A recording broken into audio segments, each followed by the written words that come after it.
Welcome back to GAA Fan TV. My name is Aaron. It is the review show for the weekend's hurling action. We're going to be looking back through Kilkenny's big win over Clare. A huge win in many ways, in more ways than one, and certainly a result that shocked a lot of people, and especially all Clare fans as well. We'll be running through Limerick, who narrowly came through Galway. We're discussing Tipperary's All-Ireland minor hurling win in quite dramatic fashion as well. A dramatic late goal against Offaly to win the All-Ireland. And we'll also be discussing Kieran Kingston stepping down as a Cork senior hurling manager, and who Matthew fancies as a Cork fan to come in and take the reins as the next Cork hurling manager. So, just a reminder, we're brought to you by Declan Kirby GAA Star, best children's book, GA book out there in the market at the minute. You can find it on Amazon, Easons, all good bookshops. You can check it out in the description down below as well. So make sure to do that when you get a chance. Matthew, it was a crazy weekend of hurling action. 3 brilliant games, really. How's things with yourself?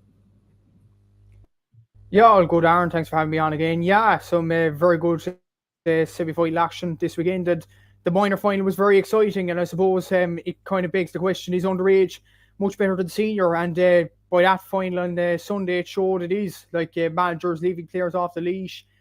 They were expressing themselves. It was absolutely brilliant to watch. Kilkenny, brilliant performance by them on Saturday. Galway tested Limerick all the way. And of course, that thing last night out of the blue with Kieran Kingston stepping down. So a lot of action to get through, and looking forward to it.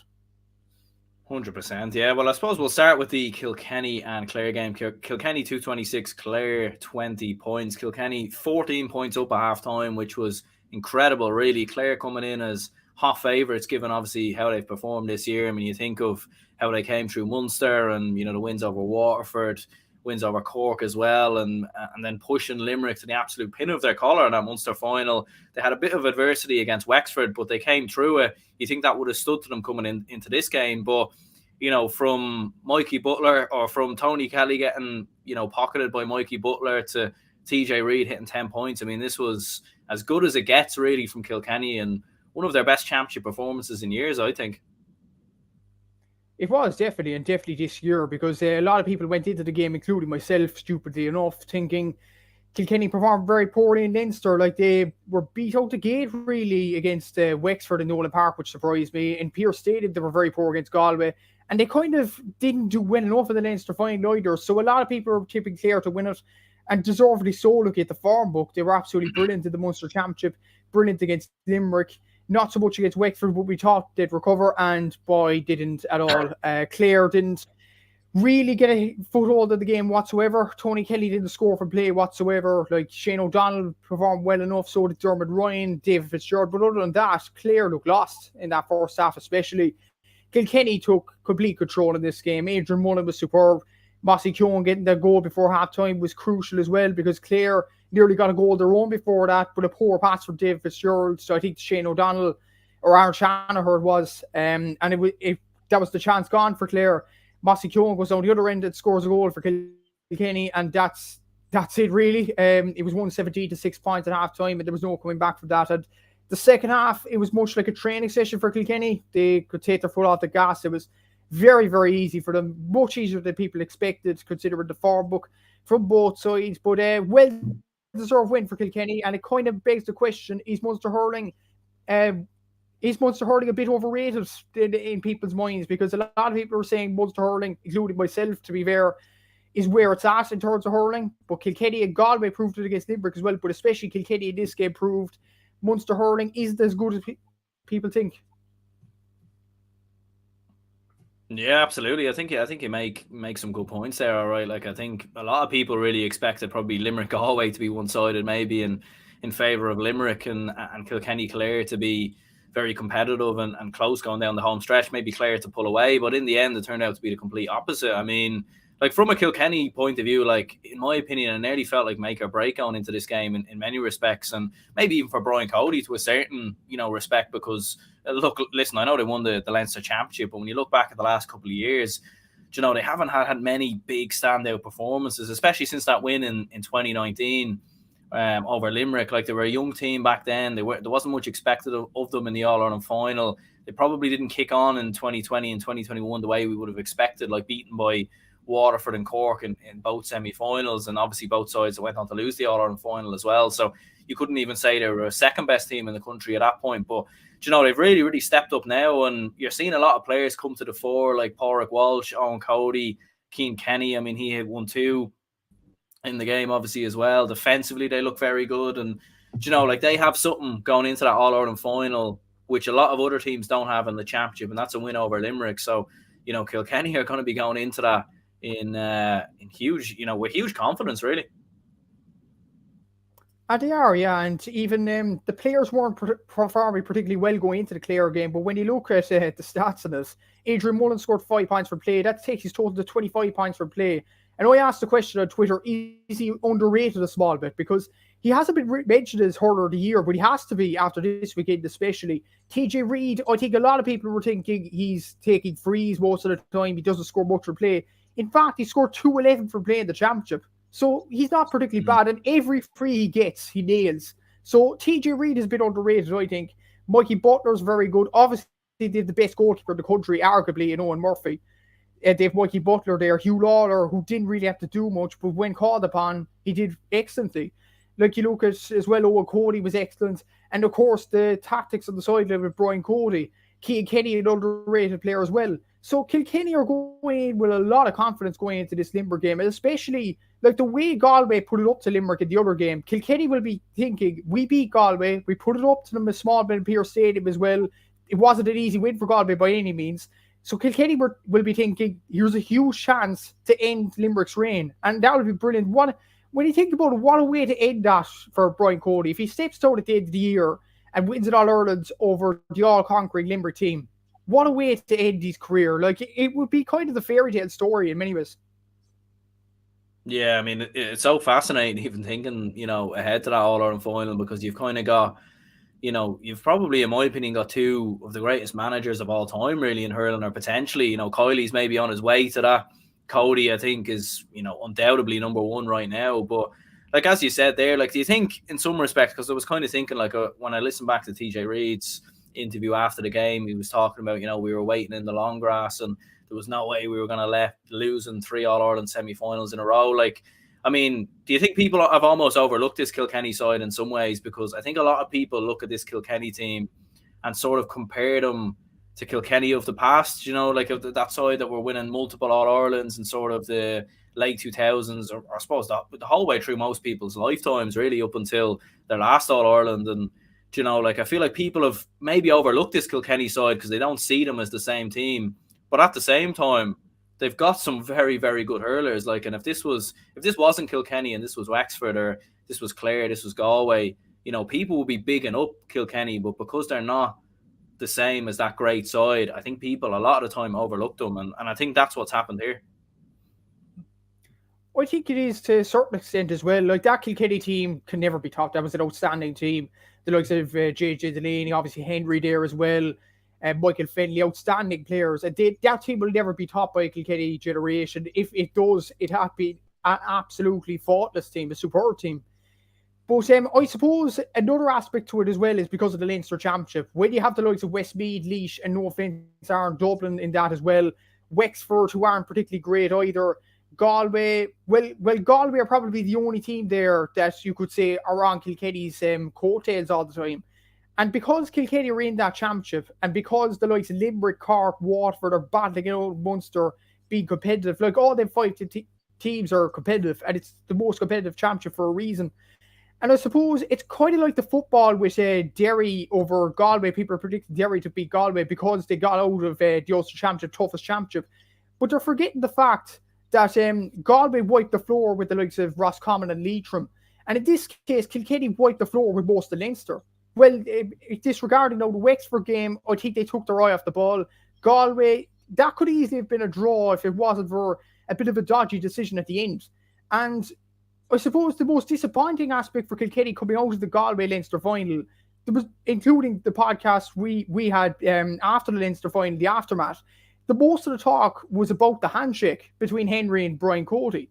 And there wasn't much talk about the play between Kilkenny, which was absolutely superb in that Leinster final. And people forget that because of that incident at the end. So I think there was a lot of factors to why Kilkenny were underlooked by you, by me, by any other podcaster, by the media as well, Joanne Cantwell at the start of the game. There was a lot of people underlooking Kilkenny, and there was multiple factors, maybe because of the team they had, the Leinster Championship, and because of the aftermath with the stuff with Henry and Brian Cody as well.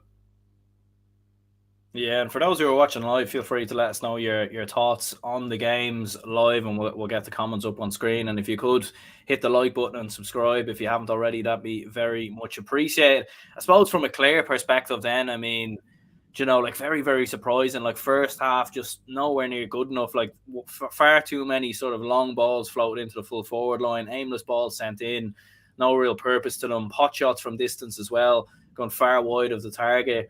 There was no, like, their forwards are too static, but like in your opinion, like how did Clare produce such an underwhelming performance? Because like fair enough, we have to give Kilkenny their credit, and they were brilliant, but like they beat Clare by 12 points. Like that's a big margin for an All-Ireland semi-final.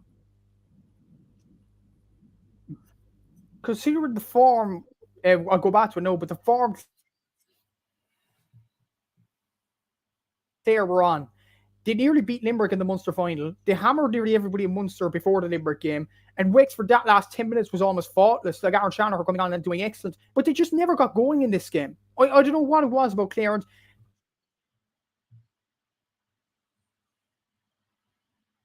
The key stat that jumps off the page, 24 wides.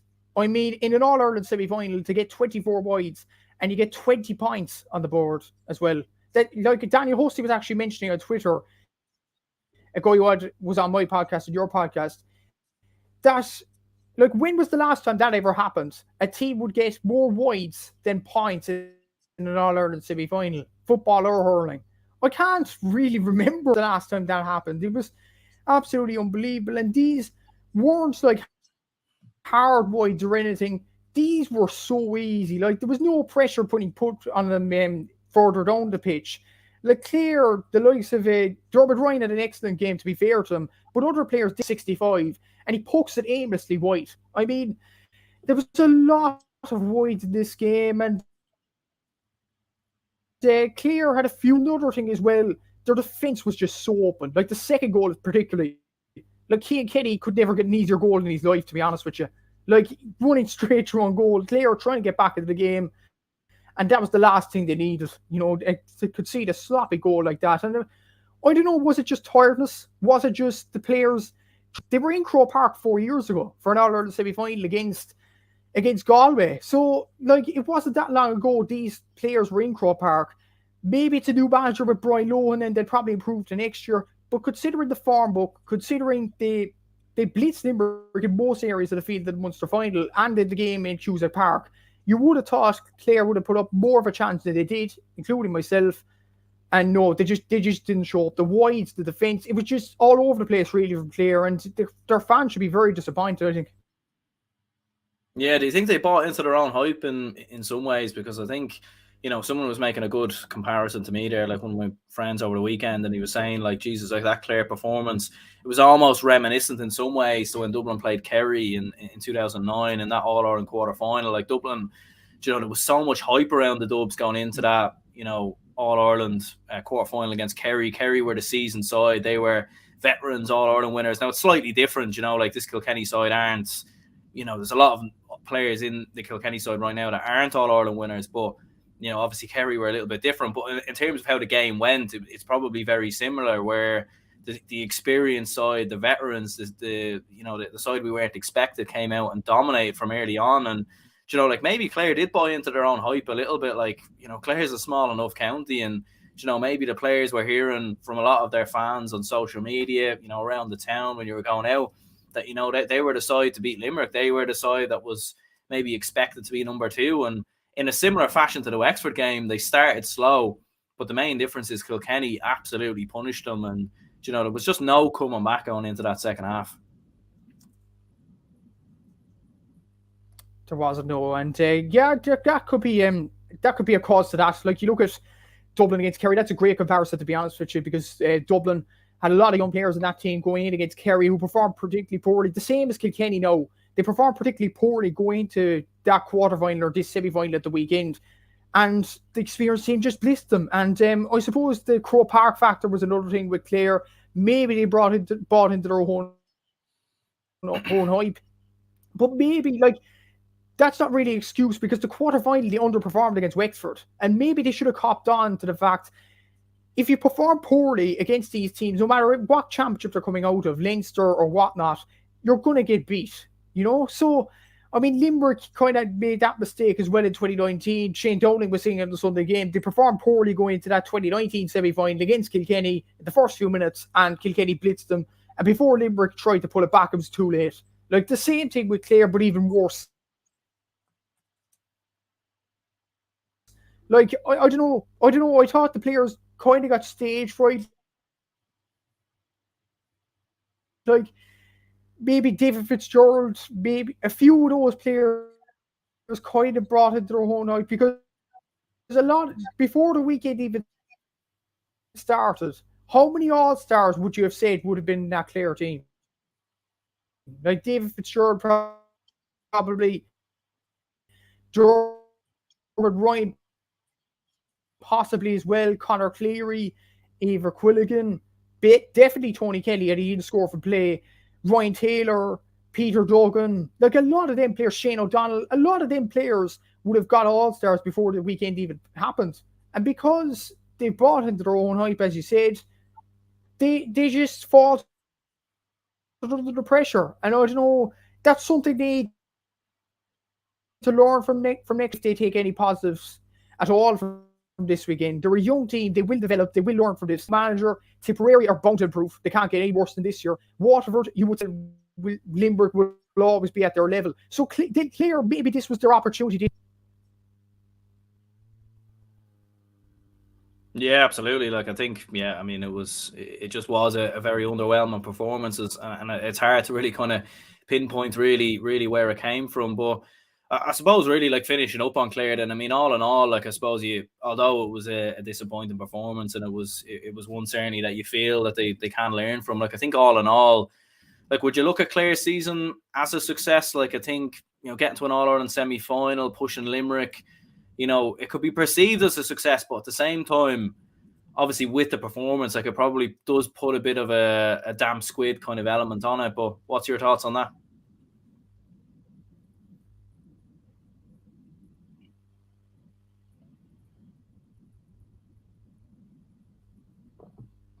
Yeah, I suppose it does. Like going into the All Ireland series, as we said previously, they flattered under the pressure. Like at the Munster, as I said, they were absolutely faultless in nearly all their games, especially against Limerick, where they were absolutely outstanding. Could have easily won that game. But yeah, against Wexford and against Kilkenny, they just didn't have it. I don't know. Did they buy into their own hype? Were they tired coming towards the end of the year? Were they inexperienced? I don't know what happened to them, but you would think like this sort of thing shouldn't happen again with this Clare team. If they perform well in Munster, they should be able to follow up in the All Ireland series. They should be able to follow up because they're a young team and they will learn and they will develop. But like this year, like if you were giving grades right now, I'd probably give Clare a C, very average. They were very good at Munster,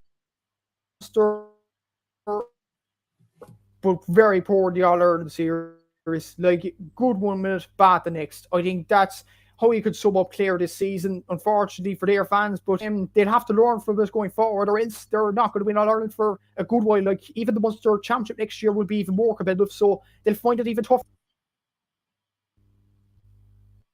Yeah, just a few connection issues there at the minute, so must be the Cork Wi-Fi, but we'll move on anyways, and I suppose we'll run through Limerick and Galway. It was Limerick 27 points, Galway 121. I mean, I suppose in the end, like a big result for Limerick. I mean, Galway, I mean, they pushed Limerick to the absolute pin of their collar, to be fair. I mean, going down the home stretch, you looked at Galway and you felt that, Jesus, like they have a serious opportunity here. Like Limerick seemed a little bit on the ropes and they seemed a bit flustered at times. Like you seen Galway sort of do that swarm on Limerick that you see Limerick do to other sides. And, you know, like, I mean, obviously some of the refereeing decisions in this were quite questionable at times and could have, like, it really could have went either way. But in the end, Limerick's sort of experience and clutchness, like they just always seem to find a way to come through these big games. Yeah, absolutely. Like Limerick are Limerick, and I suppose that's the DNA of them. They were absolutely superb in this game, and yeah, Galway. I thought they put up a better performance than most people expected they would. They were absolutely outstanding. Like Brian Concannon in the full forward line, Conor Cooley played well. To be fair, it was going to catch them up eventually. But yeah, Limerick, they kind of fell over the line in this game, which was a bit surprising. Like a lot of people, including my own podcast, were saying that Limerick should have beat Galway by even more. And yeah, looking at the two sides, you would have, and especially Galway's performance against Cork, you would have thought that Limerick would have won by even more. But I suppose, like, looking back at it, probably the Cork game didn't suit Galway as better than people thought, because Cork are kind of a nippy side. Limerick were kind of Galway's ideal opponent because they're big and strong. They wanted a battle, and by God, they got a battle on Sunday. Very good game overall. But Limerick, the wise old heads got through, and David Reedy off the bench. Like, all the talk was about Keith Lynch and Peter Casey coming on, but he got 3 points off the bench. Superb performance by him. And Limerick, they march on to the final, but there's a lot to improve on, because, to be honest, looking at the whole championship so far, only Cork was the only game where Limerick steamrolled the opposition. The other games, Limerick were made to fight. And I suppose that's a bit of a negative going into the Kilkenny game. Like, that's something that needs to be worked on from Limerick point of view, given, you know, the level they've been at over the last few years. But yeah, fair play to Galway. We have to give them credit. Henry Shefflin got them up for the fight, but ultimately it wasn't enough, and they'll have to go on to next year. They're a very good young side. There was the question, would they put up the fight to Limerick? And by God, they did. Yeah, and Sherp says here Limerick were there for the taking, and I do agree. Like, I think they really were. Like, I think there was a opportunities in that game really where, especially towards the end, like, we missed a couple of opportunities. They also started quite slow as well. Like, let's not forget that Limerick were 6 points to 1 up after the opening 10 minutes, and it was looking like Limerick were going to absolutely pull away. Like, I think from the 10th minute onwards, I think Galway were the better side, and, you know, like could have really, if they had a stronger start, could have potentially won the game. But what do you think? Like, I've seen online and in social media, like, a lot of people saying Limerick are slowing down, and, you know, maybe the quality isn't quite there as much as previous years, you know, maybe with Keane Lynch's injury. Like, what's your opinion on that? Because personally, I don't agree with it, to be honest. Like, I think Aaron Gallan's been in unbelievable form, hurler of the year form. You know, you'd expect Lynch to be back in and probably be fully fit, give or take, for the All-Ireland final. Maybe he might not start. Maybe he'll come off the bench. You know, they still have another gear to go up on. Like, Shamey Flanagan started the game very well. If he gets more into the game and produces more a consistent performance, he'll be there. So, you know, at the same time, like, Limerick have been a little bit sloppy at times this year. But at the same time, I could only see that as a good thing, because, you know, like, a lot of time with Limerick, they save their biggest performance for All-Ireland finals, for the biggest day out, you know, and that's been the big thing for Limerick. Because remember, going into the All-Ireland final last year, it was quite similar to some respects.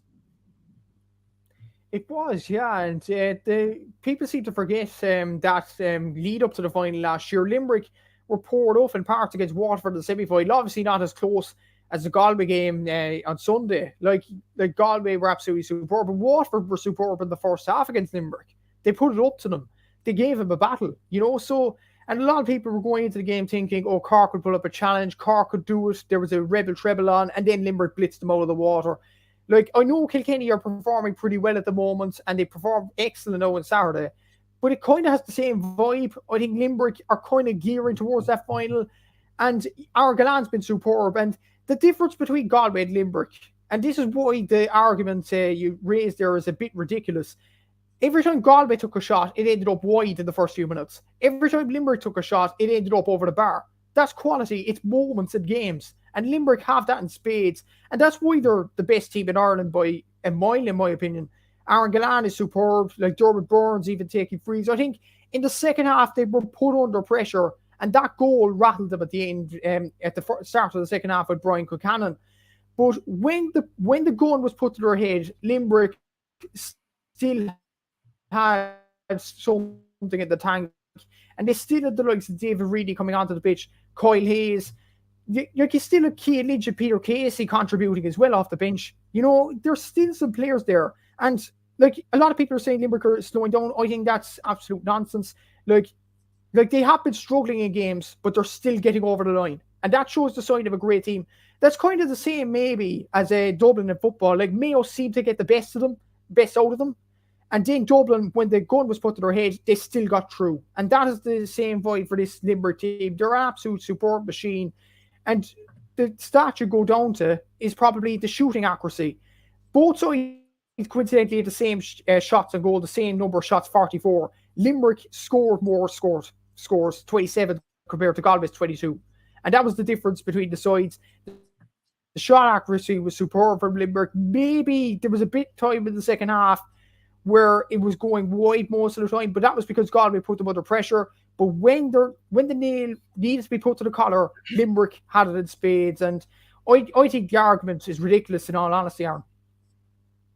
Yeah, I think so as well. And I think the big difference between this Limerick side and a lot of other teams as well is their bench. Like as you mentioned there, like David Reedy coming off the bench, and I was even making the comparison in the match reaction yesterday, saying that this Limerick side, they're so comparable with the Dublin footballers who won 6 in a row. Now I'm not saying that Limerick will win 6 in a row. It's going to take some level of consistency to do that.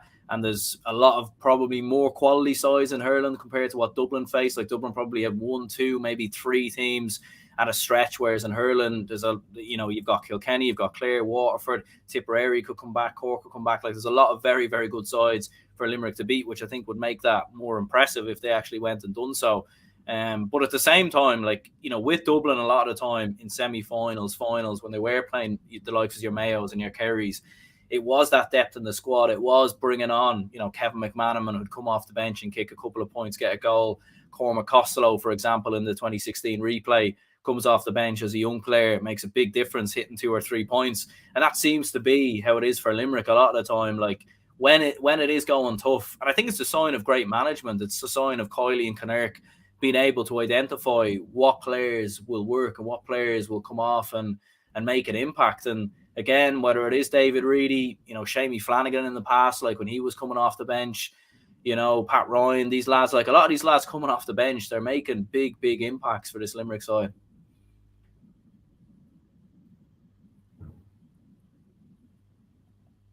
And that was the difference definitely yesterday. Like when you look at Galway subs in comparison, Keenan Fahy came on, didn't do much in the game. Evan Doyle came on, didn't do much.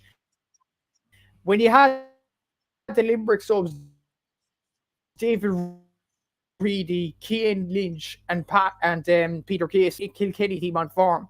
Like that is so abundant of talent. The lads who didn't come on, Oisin O'Reilly, excellent player for Kilmallock over the last few years. Like Pat Ryan, as you mentioned, he can't even make the panel. So Limerick still have that depth, and that's why they're one of the greatest teams in Ireland at the moment.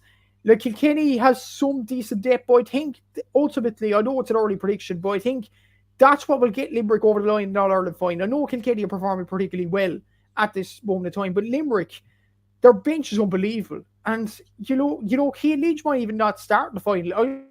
Another one I forgot to mention, Cathal O'Neill. Like, people were shocked he was dropped from the team for Graham Mulcahy. Like he came onto the pitch and he'd strike fear into Galway.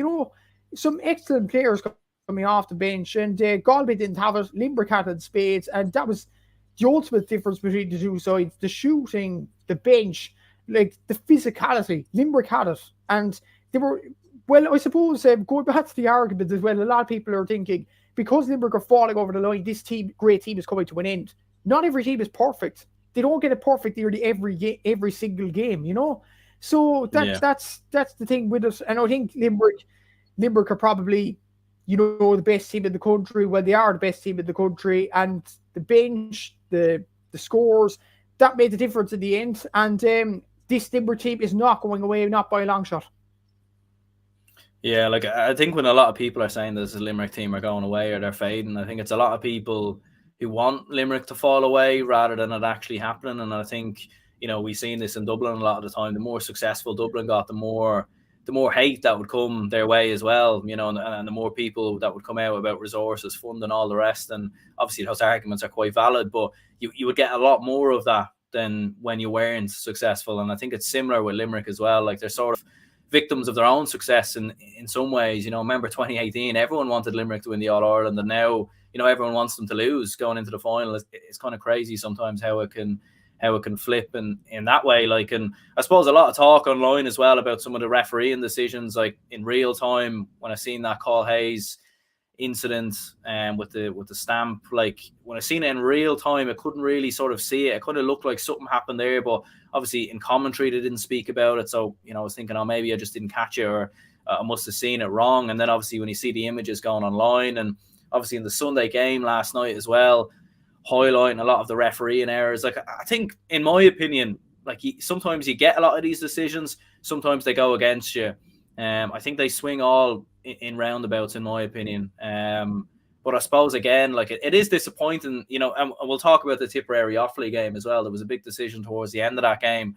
I suppose it is disappointing to be chatting about refereeing decisions again, because, geez, like, it seems like every week there's something involving a referee. Like, I don't know if there has been a week that's gone by where there hasn't been discussion around referees in the GAA. It's interesting you mentioned that, because I was listening to, I think it was Jason Ryan, the former Kildare and Wexford manager. He was saying something in the paper that a referee came up to him, I'm going to let the game flow, you know, and I'm going to call a foul if I see a foul or whatever. And Jason Ryan was thinking to himself, isn't that what a referee should do every game? You know, so, you know, some referees kind of referee differently, but we're just all wondering, why can't they referee the same? And we're looking back, consistency is the main thing with these referees. It was more prevalent, to be honest, with the Tipperary-Offaly game. I was kind of angered after the game when I see that referee performance. In regards to Limerick and Galway, like, the second half, Galway only got 3 frees, and I suppose the referee kind of turned on Galway, and that was poor to see from that. As regards the big incident, Kyle Hayes, I thought it was nothing, to be honest with you. Like, I thought, honestly, look, from my point of view, I thought it was an accident from Kyle Hayes. He even apologised to the player afterwards. I think it was something blown out of proportion. I don't think there was much in it, to be honest with you. A lot of people think Limerick are rough, and probably that's why, yes, Garrod Haggerty swum back at Joe Canning, swum back at the league as well. Limerick have done these sorts of things in the past, but that incident yesterday, I didn't see anything wrong with it, to be, in all honesty. I didn't at all. Yes, the referee was kind of on Limerick's side, giving them soft frees, I would say, to keep them in the lead at times. And when you look at scores from play as well, it was actually a level game. Galway won 16, Limerick 19 points. So the frees were crucial, and they came at crucial times for Dermot Burns to knock over. And then at a point in the second half, before David Reedy came on, I think only 1 point was other than Dermot Burns for Limerick. You know, so, I mean, the frees did keep them within arm's length of Galway, and that was the difference in the end. And we would have loved to see a bit of consistency there. But in regards to Kyle Hayes, I don't know about yourself, but I didn't see much of it. I thought he was apologetic afterwards. It was blown out of proportion, and maybe we're nitpicking a small bit, but at the same time, referees should referee the same. Consistency, that's all we can ask for. It's something simple, but at the same time, we just don't get it most of the time, which is mad. Yeah, I think it's just because it's all subjective, isn't it? It's all down to each person, you know, at the end of the day. Like, everyone is a different person, different personalities, all the rest, you know, that way. Like, so I think that's kind of why a lot of the time these referees do sort of go in their own way. They, you know, a lot of referees probably see the game differently and see different rules differently. You know, and I think that's kind of a lot of the reasons down to it. But as you said there, like, yeah, like with the Carl Hayes incident, like, you know, I think when you screenshot an image, you know, from real time in game, you can screenshot a lot of things and manipulate it different ways. Do you know what I mean? And like, I haven't seen the video footage back of it yet, you know, and maybe if I was to watch it enough times, I could change my opinion. But from looking at it, I just think as well, like, there was nothing mentioned in commentary. There was no real major fuss about it. I do think it was people just very much clutching at straws in many ways, in my opinion. But like, as you said there, like, it would be great for referees to bring a bit of consistency. And I do think about the frees as well. Like, I think, you know, a lot of those frees were frees for Limerick. Do you know what I mean? Like, a lot of them were, like, there were tugbacks. A lot of them were fouls in my opinion. Like it's just unlucky, unfortunately, that Galway didn't get the rub of their green. But look, moving on from that, Galway, like I think you have to commend them for their performance because, like I think the big criticism of Galway in the last couple of seasons, in my opinion, since their All-Ireland final appearance against Limerick, is that they do, and even you could criticise them for this as well. Like they've had a bit of a soft underbelly a lot of the time. The defeats to Dublin, obviously ring a bell in there as well, and Tipperary and whatnot. Like just a couple of disappointing performances, but it does seem like they have their bite back and plenty of young lads coming through as well. So, for Galway, although it's disappointing that they lost the game, it does look good for the future. It does, definitely, and there was a few very good performances in the team, like Cathal Mannion. I talk about Adrian Mullen being underrated for Kilkenny a small bit. Cathal Mannion is the joint second top scorer for play in this whole championship with 25 points. He scored 4 points for play yesterday as well. Brilliant performance by him, and he was brilliant all over the middle of the field for Galway. Like Joseph Cooney didn't really get a look in, but an outstanding year for him. Ronan Glennon as well, Conor Whelan. For some very good performances from Galway. They do have to take positives out of this game. Like, it's Henry Shefflin's first year. He was always going to get things wrong. Like, he was getting used to a new team. He was a new manager coming into the inter-county game, and he was always going to make mistakes. But the thing is, he has to learn from them next year. I don't think he will. I think he has the capabilities of being a very top manager. And Galway has some very good young players coming through. Conor Whelan's still young enough. Brian Kilcannon's still young as well. Very good young players in that Galway team, and very, very good performance by them. And most people thought they wouldn't put it up to Limerick, but there you go, they put it up to Limerick. And before we kind of finish this game, I wanted to bring up something with Hawkeye. Like, I think it was Conor Whelan rolling Glennon's point. It was actually a point, and then 3 minutes later, he actually got a call back and say, "Oh, we're going to Hawkeye." And then it was cancelled out. I don't know what you thought of that, Aaron. I thought it was very strange. Like, honestly, I know it was wide and everything, but maybe referees, once they make a decision, they should stick to it. I know it's something small, but the players played to the score. I think we're level, or Galway were 1 point down at that point. Maybe things could have transpired differently if it ended in a wide at that particular moment. So, what do you think of that, Aaron? Do you think it should have been wave wide, or do you think the refs just should have let it go and the point should have been allowed? Yeah, like I think the right decision should be made regardless. Like I think, and obviously the right decision was made in the end. But yeah, how it was 2-3 minutes late, I don't really know. Like I'm not really too sure how that happens. Like with Hawkeye, usually if it is a wide, obviously the referee gets some sort of signal or whatever. You know what I mean? That something's happened here. So a little bit strange that it was 2-3 minutes late. Like I don't really know. Like was the person who was controlling Hawkeye? Did they nip into the bathroom or something for 2-3 minutes or something like that? Or what happened? I don't really know. Like did Hawkeye just go asleep? Did it switch off? Was it updating? I really don't know. But there's a couple of times now where Hawkeye with Galway as well. Like you had that incident where I think Galway got a point and it came up no data available. So I don't know, like maybe Hawkeye's for everyone else, but not Galway. Maybe he's a guy from Mayo. Maybe Jimmy Slyon's controlling it. I don't know what it is. Maybe, yeah. Could be all right. Jesus, like you think about it as well. Like it's been so against Galway this year. I know they were correct boys though yesterday, but that could have been a point against Kilkenny, and it was chalked off because the Wi-Fi went to sleep or was up dating, or somebody flicked the wrong switch or something like that. I don't know what happened, but honestly, I wouldn't be surprised if Jimmy Slime was behind it. Seriously, like, or even I don't know, RF or someone from Mayo was behind that.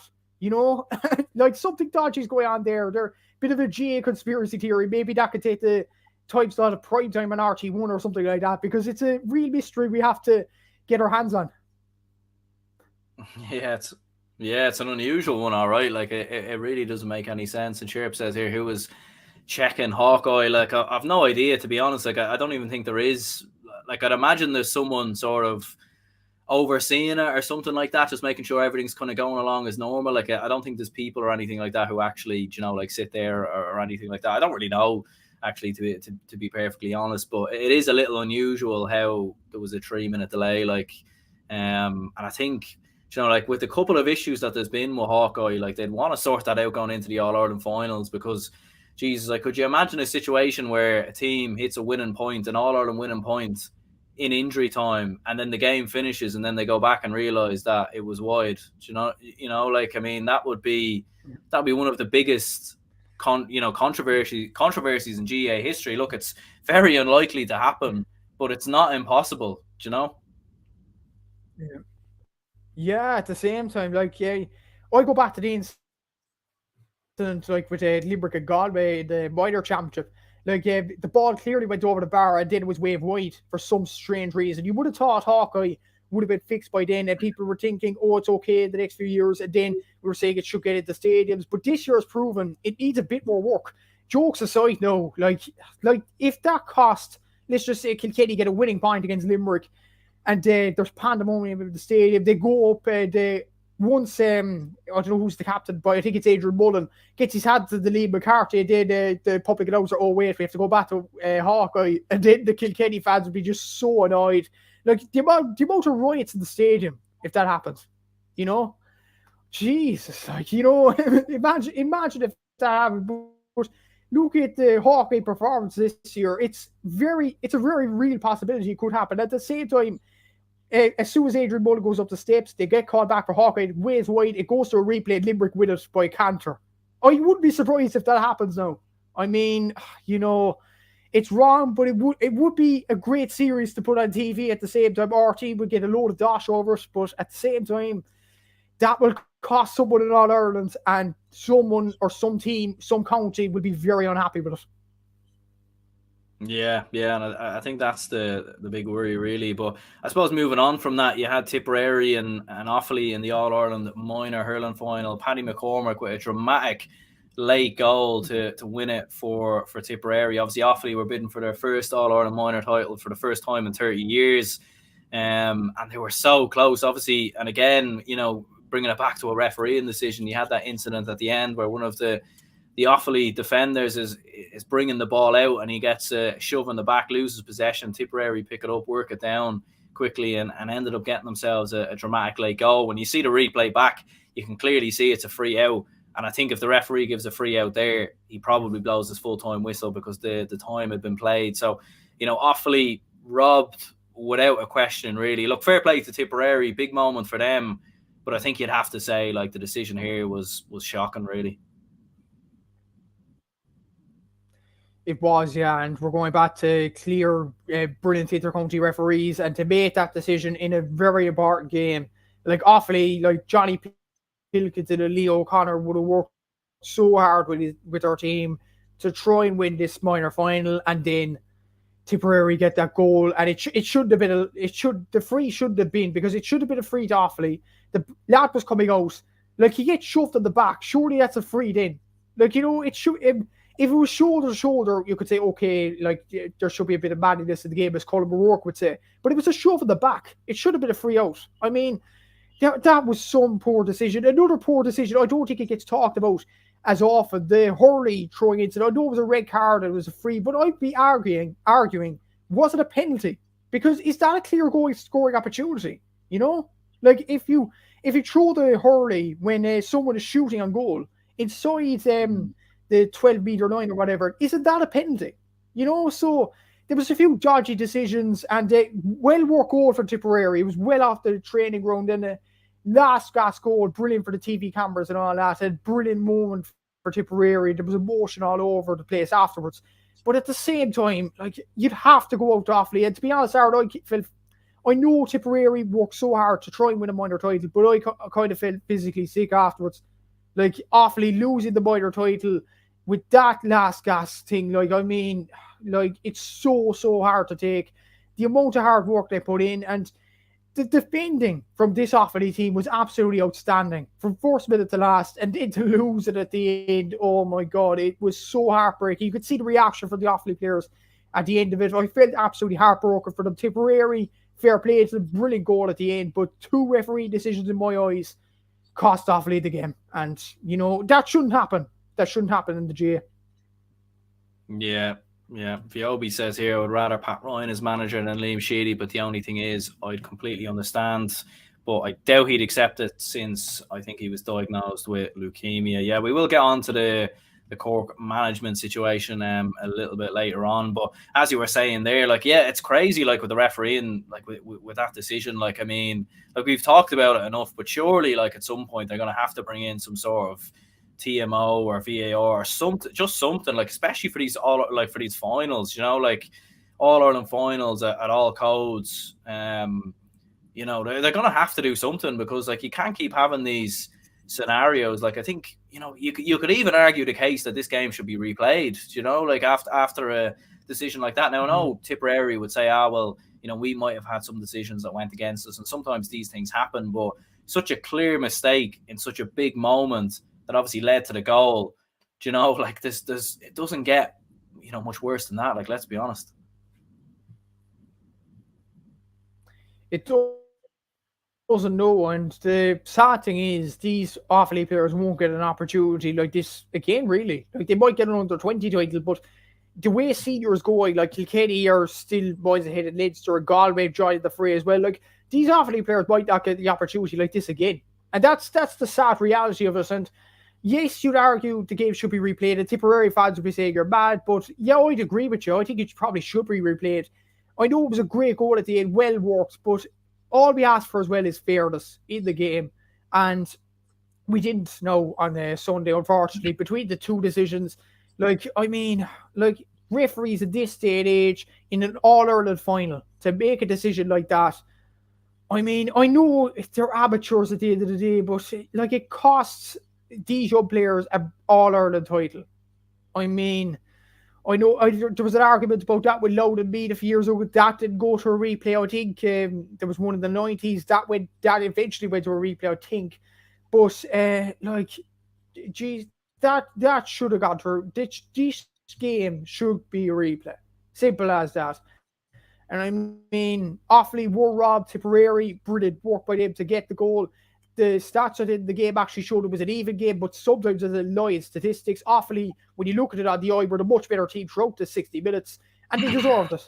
Simply deserved it. And at least the game, I think, should be going to a replay. We'll have to see what the GAA do. They probably won't go to a replay now because of fixture congestion. But yeah, we'll see now. But I'd say it should be going to a replay, and Offaly were definitely robbed in this game.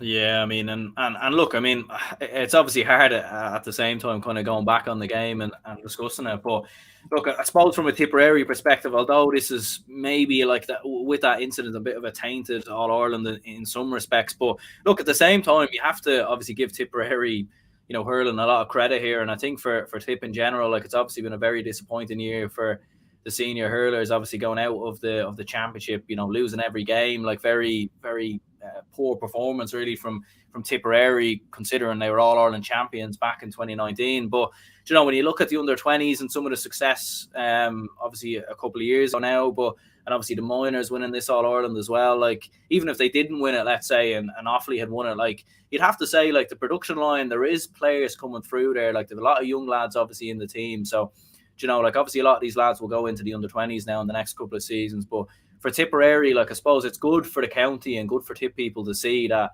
although there is a crop of players that are getting older and are retiring, the production line is still there, and there's there's optimism for the future if you're a Tipperary fan. Yeah, absolutely. And you look at the under-20s as well, they pushed Limerick all the way, and that's not forgetting that Munster final. They were absolutely outstanding in that game, and their minors get to an All-Ireland final and eventually win it. Like, robbery or not, Tipperary, that will bode well for the future. And I was seeing there, Paddy McCormick is actually a cousin of Brendan Barr, so it runs in the family as well. Very good occasion for that side of the family. Very, very good indeed. And they're defenders as well. There's some very good defenders in Tipperary. Their goalkeeper's pretty decent as well. Like, yeah, Tipperary, that's the pleasing aspect, because we know Tipperary have the players over the last few years. Like, you look at Jake Morrison, the seniors, is a pretty young player, very good player indeed. Like, you look at, I'm thinking, who's the player for the minors now? I think it's Connor Bowie played there for a few years as well. Andy Armand, who obviously has a cousin in the minor team as well. Like, these players will come up, and there's players like Noel McGrath, Patrick Bottermar, they're going to retire soon. And that has to be positive for Tipperary going down through the years, because this Tipperary team has to progress though, and look at the senior team. There was a lot of young players integrated into the team, and it showed there was a lot of work needs to be done with this senior team. But once them young players are integrated, you see it with Limerick a few years ago. You see it now with Clare as well. Cork will happen as well eventually. Waterford has happened as well. So it will happen for Tipperary eventually. I think their fans need to be patient though, because Tipperary isn't the sort of county that seem to be patient with their players, if you know what I mean. Because there's always expectation in Tipperary to win it all Ireland or whatever. If you don't win it all Ireland in hurling, it's a failure. Like, this year would have been a failure regardless, finishing bottom, but it would have considered a failure, despite the team being in transition. So Tipperary fans are very picky when it comes to that. But I hope to God now that Tipperary fans are, patient with these young crop of players. There's some very good young crop of players here. And hopefully they'll rise up through the ranks. And Colin Bonner, I don't know, will he stay next year? But Liam Cahill, if he comes back into it, then you'd have maybe the recipe towards all-Ireland success, So not good times ahead for Tipperary if Liam Cahill comes back, even if he doesn't come back, like if a manager coming up through the right, like James Woodlock is another young manager as well. Like, he knows how to win all-Ireland as well at senior level. So if he comes up to senior level, that's another exciting young manager coming through the ranks as well. So all positive for Tipperary, despite the seniors having a particularly poor year.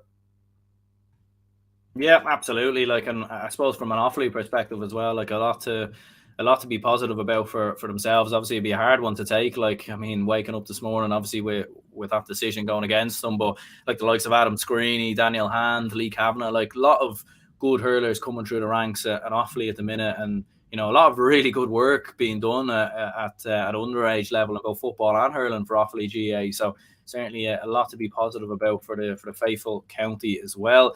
I suppose lastly then, before we finish up, we'll discuss obviously Kieran Kingston stepping down as manager of the Cork senior hurlers. Obviously 3 years in charge in total for Kieran Kingston, and he steps down as Cork manager. And interestingly enough, like Jeremy O'Sullivan obviously coming out on Twitter with his tweet. I'll just read it out briefly here for anyone who hasn't seen it yet. He put out a tweet yesterday. It was obviously Kieran Kingston's right-hand man, and he says, "Incredibly proud to stand with Kieran over the last 3 years. Thank you for everything and staying true to your vision. Scrutinised to the extreme by those who wore red, stood on the line as red so they could remain relevant throughout various media outlets when they walk the walk," and 2 exclamation marks. With that, I suppose first of all, like, what was your thoughts on Kieran Kingston stepping down, and then secondly, obviously that tweet from Jeremy O'Sullivan, like he, I suppose he's pulling no punches there. He is definitely not, and I suppose firstly with Kieran Kingston, he's done absolutely brilliant work over the last few years with Cork behind the scenes. Maybe he was a bit underwhelming as manager, to be honest with you, because he won only one Munster title across his 2 spells. He got to 1 All-Ireland final, which, to be honest, no matter what Cork players are there, that is really good enough for a Cork senior hurling team. We probably expect more than we got out of Kieran Kingston. And as regards Dermot O'Sullivan, there are some aspects that are right, because I've seen it firsthand. Like, Cork hurling fans, once things don't go their way, they get kind of frustrated, and that frustration mounts onto the pitch, onto the players. So, and there's a lot of players, like I remember Pat Cronin retiring a year into his last match, coincidentally enough, he was getting all sorts of abuse.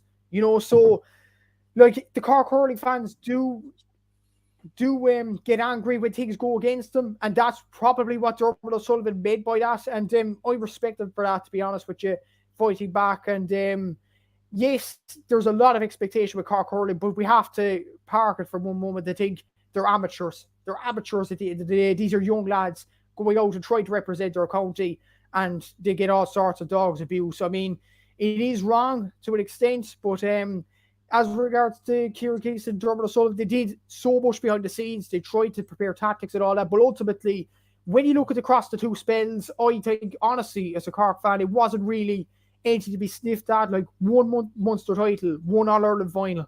I know there was a bit of transition in Cork after Jimmy Barry Murphy left, and John Moyler came in between as well. But across the 2 spells with Kieran Kingston, 1 Munster title and 1 All-Ireland. and this year wasn't really good enough either. So, I mean, when you look back at it, it wasn't the best spell. But the thing about it is now, and in terms of replacement, the Cork hurling have to get this bang on now, because the last few years, John Moyler, yes, he won Munster titles, but didn't do well in the All Ireland series. Kieran Kingston, the same really. Jimmy Barry Murphy did well, but ultimately it ended in failure. Before that, Dennis Walsh was one of the worst reigns from a Cork hurling manager ever. So the last great hurling manager, I can't really remember. I think maybe John Allen was probably the last one to win All Ireland, was it, in 2005? So that's a long time ago. Cork hurling needs to get the right manager in place. And yeah, they haven't won it since 2005. And maybe it's time to go outside the county. Maybe it's time for Davy Fitz, Liam Sheedy, or maybe it's time for someone up the country other than them. We'll have to see, though. But look, they have to get this bang on. But I'd agree with Dermot O'Sullivan has said. They're amateurs at the end of the day, and he has every right to fight back. Yeah, absolutely. Like, I think, like, you know, if there is abuse being sent his way, like, and we've obviously talked about this before, like, in regards to the whole scenario with Andy McEntee and Mead, like, I think at the end of the day, like, you know, no one warrants any abuse whatsoever, you know, like, especially for playing an amateur sport. Like, it's just very childish in many ways. You can understand criticism, but there's a clear difference between criticism and abuse, you know. So, you know, I think there's a clear difference there. So, but yeah, like, I think, as you were saying there, like, the next manager coming in, like, that's obviously it's a huge question and a huge appointment, really, because I think, you know, as we've seen, and as Liam Sheedy even said himself, there is a lot of potential with Cork hurling. You know, you won the under-20 All-Ireland last year, you won the minor All-Ireland. There's a lot of good players coming through. You know, it's a big hurling county, a lot of clubs there as well, a lot of players to pick from. You've already got, you know, some of the best hurlers in the country, and the likes of Pat Horgan, Dara Fitzgibbon, Conor Lahan. You know, like, you've got a very good squad. So, I mean, who would be your ideal choice? I mean, Davy Fitz, outside man. You know, like, have Cork ever gotten an outside man before? I'm not too sure if they have for hurling. Like, so I think, you know, like, it's a big appointment, isn't it? It's a huge decision by the Cork County Board here. Like, honestly, my first choice would be Pat Ryan, but looking at the comment there, apparently he's leukemia and he doesn't want to take the job. He's done brilliant work with the under-20s, brilliant work with Stars as well. I obviously wish him a speedy recovery, and if he can't take the job, look, it's his decision, it's his own health. Secondly, like, who would I have my second choice? I'd go Davy Fitz. I just think he ticks all the right boxes. I know he won one All-Ireland, you'll say, with Clare. He did poorly, you know, if not to win All-Ireland with Wexford and especially Waterford. But I think he'll get something out of these players. He'll get a bit of fire in the belly, and, you know, that's what we need. I think downside to Davy Fitz is he'll play something that Cork hurling isn't used to. We've seen it with Wexford. He tends to play a sweeper system. Cork hurling isn't used to that, so maybe that's something. But he is used to being down in Cork. He's with the Cork Camogie team. Like, that's actually the only time I think Camogie, LGFA, men's football and hurling, the only time we went outside the county. And I think Ray Keane, Kerryman coming to the footballers, that's the only times, in fact, that we've gone outside the county, but not for the main man. So this will be a big boost to Cork hurling if we go outside the county for this. And I think Cork hurling is in bad need of it. Liam Sheedy is another one being suggested. Look, I think he's a great tactician, and he's won All Irelands. Fair play to him. But we had this conversation about Liam Sheedy last year with Tipperary. He tends to stick with old players way too long. Like Noel McGrath, for example, Patrick Bonner-Marr, Seamus Callan. Maybe there was young players to be brought through there for Tipperary. And when you look at the young players for Tipperary this year, they got brought in, thrown into the deep end, and Tipperary had a terrible year. I have this fear with Liam Sheedy. He'll keep on Seamus Hartney, Damien Cahalane, Patrick Horgan especially, way too long past their sell-by date. That's my worry, and he won't bring these young, exuberant players through. That's my worry. I think he's a great tactician, no doubt about it. But that's my worry with Liam Sheedy. He did it with Tip. I'm worried he'll do the same with Cork. And even his comments on the Sunday game saying Patrick Horgan still has a place in the Cork team. Look, I mean, he's 34 now. Maybe it's time to move on. Maybe it's time to get new forwards in the ranks as well. So maybe not. But other than Davy Fitz, Liam Sheedy, and Pat Ryan, like, is there much out there? Like, I was seeing a GA story. There was suggestions of Dolo Cusack. God help us, no. I don't want Dolo Cusack anywhere near the hurling team. Like, he had that opportunity with the minors, and he got hammered nearly every game, really. He didn't do well enough, and I don't think he's the greatest tactician, really. Looking at his analysis on the Sunday game, he's in there great. Like, I hear Anthony Nash on GAA that story as well. I don't want him near the Cork management job either. Ben O'Connor is actually an interesting one. Like, he is in Cork. He manages Middleton here. They won the county championship, obviously, last year. He's a legend in Cork hurling. He's won plenty of All-Ireland titles. He won the 2 in a row in 2004, 2005 as a wing forward, one of the best wing forwards in the modern game. So I think Ben O'Connor would be a great suggestion, really. That could be a fourth. But other than that, up the country, I'm trying to think. Joey O'Connor from Clare, maybe not. Your man Aim No Shea from Tipperary, not for me. Anthony Daly, would he take it? TJ Ryan from the Irish Examiner podcast, I don't know, would they take it? Jeez, I don't know. I don't know. But honestly, my first choice, given Pat Ryan's health status, I'd probably go Davy Fitz, because he'll breathe something out of these players. He'll bring the fire in the belly, and that's what we need for Cork hurling. But a lot of people think Liam Sheedy, that's kind of respectable. But my theory is he'll keep on the older players way too long.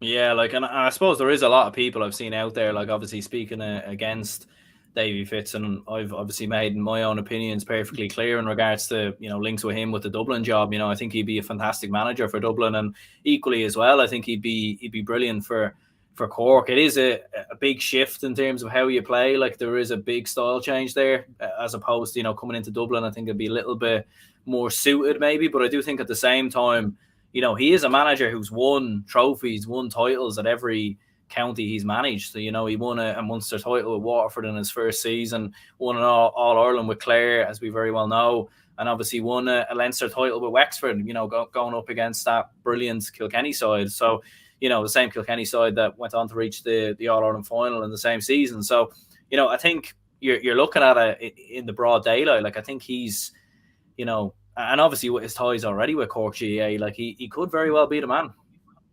He could be, like, he was downplaying it last night in the Sunday game, saying, oh, we have a Camogie semi-final to look forward to.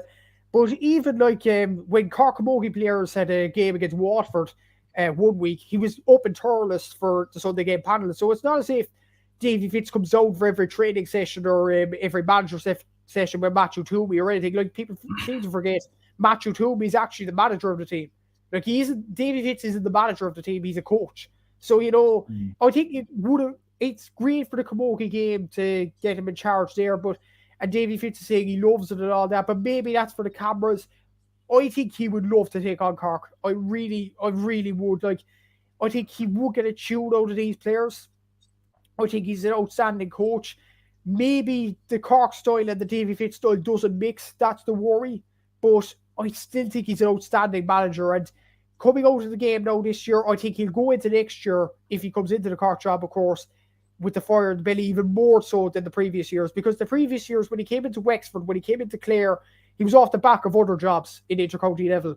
He's now off the back of a season basically in the analytical box in the Sunday game, and sitting next to Matthew Toomey for the Camogie players. That's it, really. So, he'll be coming in all fire in the belly, ready to go. And I think Davy Fitz is the ideal appointment, in all honesty. Maybe he would suit Dublin more, because Dublin are more the underdog. No offense to Dublin hurling or anything. They are more of the underdog than Cork are. So I think he'd actually be more suited. But I think he coaches in Cork. He's beaten up the Cork team. I think he'd be the ideal appointment for Cork hurling, definitely. I'd love him and to be honest, like, the amount of people coming in, even the football fans might turn even to hurling to look at him on the sideline as well, because the entertainment level will go right up, So, that'll be the main thing, the entertainment as well. The money will be rolling into Cork GAA. The money's there for the Sports Direct deal as well. So the money will be rolling in for Cork GAA if Davy Fitz gets the job. But honestly, Cork hurling has never gone for an outside manager. They've gone for outside coaches, all right. Will this be the year they change their strategy? We don't know, but I hope they do. Because they badly need us to try and contest for an All-Ireland for the first time since 2005, really. Yeah, it's going to be interesting, all right, and like another thing as well, worth noting, like when he took over Clare and Wexford as well, like there a lot of young players in both teams that needed to be brought through, that sort of needed to get the best out of them, and going into Cork, plenty of great underage talent there, and you could see him really nurturing that and bringing those lads through. So it's going to be very interesting indeed. Well, I suppose before we finish up, Matthew, where can people find your own podcast? Obviously, GAA Statsman, and obviously you post stats on games and all the rest on Instagram. So I suppose where can people find that if they're looking for it? Yeah, and the GAA Statsman podcast, you can basically search it on Google and you can see the daily podcasting app. I'm on YouTube now. I have 46 subscribers, I think. So a subscribe would be much appreciated. Hopefully we'll get up to 100 subscribers. I'm on Twitter as well, GA_Statsman. Same on Facebook, GA_Statsman. And my new account on Instagram, just in case you don't know, GA__Statsman 2.